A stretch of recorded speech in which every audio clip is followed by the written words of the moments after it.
សូមអបអរសាទរការប្រគំតន្ត្រីមិត្តភាព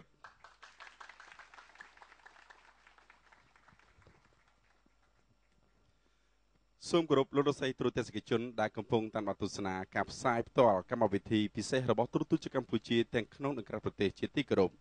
នេះគឺជាការប្រគំតន្ត្រីសម្លេងស្រាលមិត្តភាពរវាងសិស្សសាលាដកតន្ត្រីស៊ីមហ្វូនី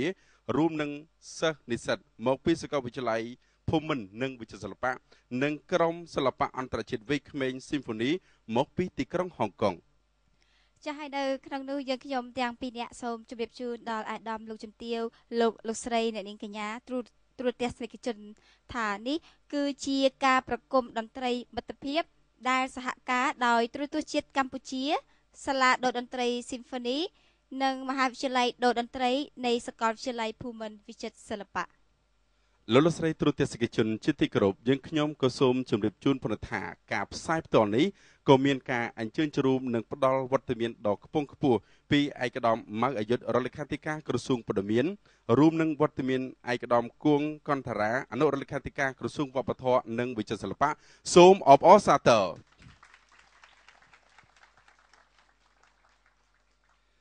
លោកលោកស្រីជាទីគោរពដើមដំបូងនៃកម្មវិធីយើងខ្ញុំសូមអនុញ្ញាតគ្រប់អញ្ជើញលោកហ៊ុនឡាក់អគ្គនាយកសាលាស៊ីមហ្វូនីអនុញ្ញាតផ្ដល់វត្តមានដើម្បីមានប្រសាសន៍នៅក្នុងកម្មវិធីសូមគ្រប់អញ្ជើញ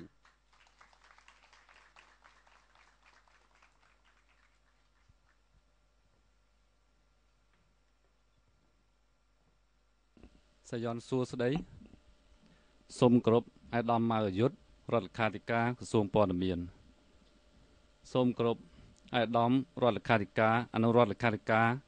នៃក្រសួងព័ត៌មាននិងថ្នាក់ដឹកនាំទូតជាតិកម្ពុជាជាទីគោរពសូមគោរពអាដាមគង់កន្តរាតំណាងអាដាមហឹមឆែមរដ្ឋមន្ត្រីក្រសួងវប្បធម៌និងវិចិត្រសិល្បៈជាទីគោរពអាដាមលោកជំទាវអង្គញាលោកស្រីនិងភ្ញៀវកិត្តិយសទាំងអស់ជាទីគោរពរាប់អានក្នុងឱកាសដ៏វិសេសវិសាលនេះតាំងនាមតំណាងឲ្យក្រុមហ៊ុន The Artistic Resource និងសាលាដកតន្ត្រីស៊ីមហ្វូនីខ្ញុំបាទមានសេចក្តីសោមនស្សរីករាយ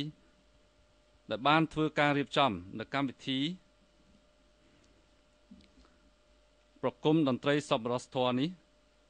តាមរយៈនៃការចូលរួមពីតន្ត្រីករ Vivaci Youth Symphony Orchestra មកពីហុងកុងដើម្បីសម្ដែងនិងច្រៀងរួមគ្នាជាមួយនឹងសិស្សសាលាតន្ត្រីស៊ីមហ្វូនីនិងនិស្សិតមកពីសាកលវិទ្យាល័យភូមិន្ទវិចិត្រសិល្បៈក្នុងគោលបំណងរៃអង្គាសថវិកាដើម្បីទ្រទ្រង់ដល់សកម្មភាពមនុស្សធម៌ដោយឡែកការប្រគំតន្ត្រីនេះ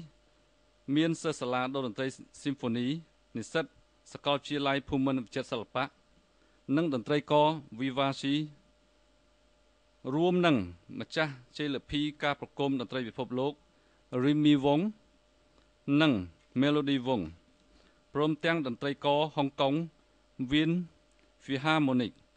ដែលនឹងសម្ដែងនិងច្រៀងរួមគ្នានៅបទចម្រៀងដែលមានចំណងជើងថា Monica និងបទភ្នំពេញដែលជាព្រះរាជនិពន្ធរបស់សម្ដេចតាទួតព្រះមហាវីរក្សត្រព្រះវររាជបិតាជាតិខ្មែរហើយនេះក៏ជាឱកាសមួយដើម្បីបង្ហាញពីភាពប៉ិនប្រសប់និងទេពកោសល្យដ៏អស្ចារ្យនៃសិល្បៈដកតន្ត្រីរបស់ក្រុមតន្ត្រីករហុងកុងដើម្បីចែករំលែកបទពិសោធន៍ដល់សិល្បករកម្ពុជាខ្ញុំសូមអរគុណដល់សិស្សសាលាដកតន្ត្រីស៊ីមហ្វូនីនិស្សិតសាកលវិទ្យាល័យភូមិន្ទវិចិត្រសិល្បៈនិងក្រុមតន្ត្រីករហុងកុងទាំងអស់ដែលបានខិតខំប្រឹងប្រែងក្នុងការហ្វឹកហាត់សម្ដែងរួមគ្នាក្នុងរយៈពេលដ៏ខ្លីនិងសូមអរគុណដល់លោកអាណុលតាយ៉ាស់គ្រប់ដែលបានជួយឧបត្ថម្ភក្នុងកម្មវិធីនេះនិងសូមថ្លែងអំណរគុណដល់ឯកឧត្តមគឹមគុណវត្តប្រតិភូរាជរដ្ឋាភិបាលកម្ពុជាទទួលបន្ទុកអគ្គនាយកដ្ឋានទូតជាតិកម្ពុជាដែលបានគាំទ្រនិងជួយជ្រោមជ្រែងកម្មវិធីនេះឲ្យដំណើរការប្រកបដោយជោគជ័យជាទីបញ្ចប់ខ្ញុំបាទសូមអរគុណចំពោះអាដាមម៉ៅអយុធ អាដាមគង់កន្តារាដែលបានចំណាយពេលវេលាដ៏មានតម្លៃមកចូលរួមនៅក្នុងកម្មវិធីនេះនិងសូមទទួលនៅការរីករាយនិងទស្សនាកម្សាន្តក្នុងការប្រគំតន្ត្រីនេះដោយមេត្រីសូមអរគុណ ចាយើងខ្ញុំសូមថ្លែងអំណរគុណដល់លោកអគ្គនាយកចាលោកហ៊ុនឡាក់ដែលជាអគ្គនាយកនៃសាលាតន្ត្រី Symphony សម្រាប់ការធ្វើអត្ថាធិប្បាយនិងចំណាប់អារម្មណ៍ជូនដល់អង្គពិធីទាំងមូលអំបញ្ញមិញនេះ